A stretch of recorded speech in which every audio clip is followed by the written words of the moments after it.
Puede parecer descabellado hablar de noviazgo ahora que estamos pensando en la figura de la Virgen, de una persona que quiso ser virgen toda su vida y lo consiguió, por decirlo así, ¿no?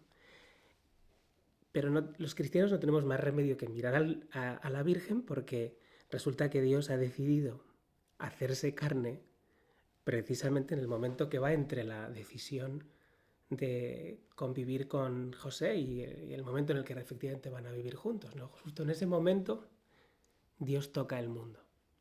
Es curioso que siempre que Dios toca el mundo en la Biblia, de alguna manera aparece el cuerpo humano. Y esto es muy interesante porque, por ejemplo, cuando le acercan en un momento dramático al Señor a una mujer que había sido sorprendida engañando a su marido en adulterio, los israelitas le dicen al Señor, esta mujer ha sido sorprendida, tal, la ley nos dice que tenemos que apedrearla. ¿Tú qué dices? Y es fantástica la respuesta del Señor. El Señor, en lugar de decirles nada, se agacha y empieza a escribir con el dedo en el suelo. Dios toca el suelo precisamente cuando le preguntan sobre cómo usar bien o mal la sexualidad.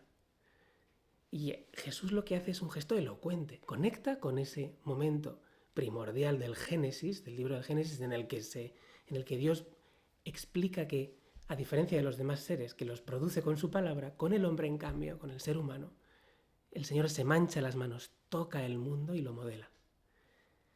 Y es muy serio esto, ¿no? Me parece que es una respuesta preciosa. Y es más elocuente incluso lo que hace el Señor, o sea, que se pone a escribir. En cierta manera les está diciendo a los israelitas y nos lo está diciendo a nosotros, que Él ha dejado un lenguaje escrito, escondido en nuestro cuerpo, que toca a nosotros descubrirlo y aprender a descifrarlo y a leerlo.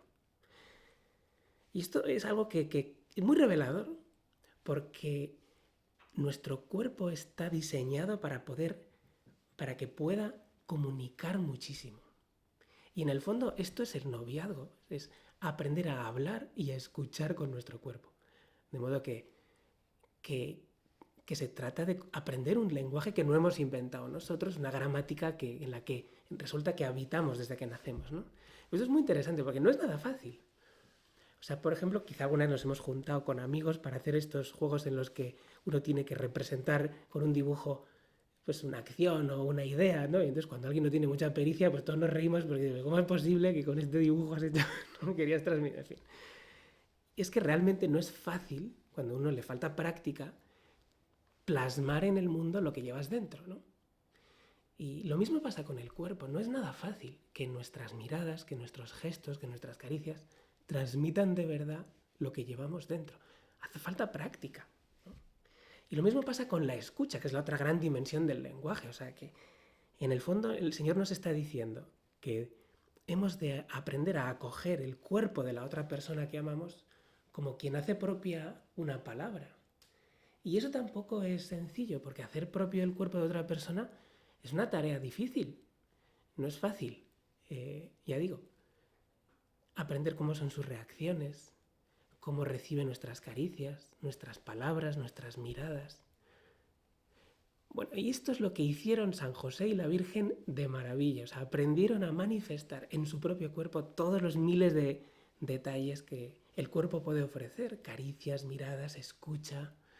Me atrevería a decir que eran los que mejor están preparados para hacer un acto sexual pleno y significativo y verdadero. Aunque realmente no tuvieron necesidad de hacerlo, aunque bueno, esto ya es otra cuestión, ¿no? Aunque puedo hacer un poco de spoiler y, y dar alguna pista, ¿no? Yo creo que ellos no tuvieron necesidad de comunicar su presencia a través de su cuerpo con la manifestación plena del encuentro sexual porque tenían en su casa otra presencia corporal potentísima que les llenaba el corazón de alegría y de paz y les remediaba la soledad que la sexualidad pretende remediar, ¿no? Y es la presencia del cuerpo santísimo de Jesús en su casa, ¿no?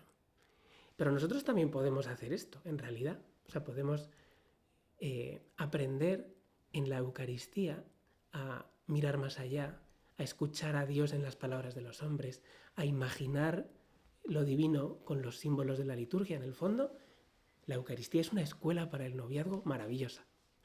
Y yo creo que San José y la Virgen lo vivieron de maravilla, ¿no? En su propio hogar, y nos pueden enseñar, por supuesto, a que nuestro noviazgo esté lleno de sinceridad y de alegría.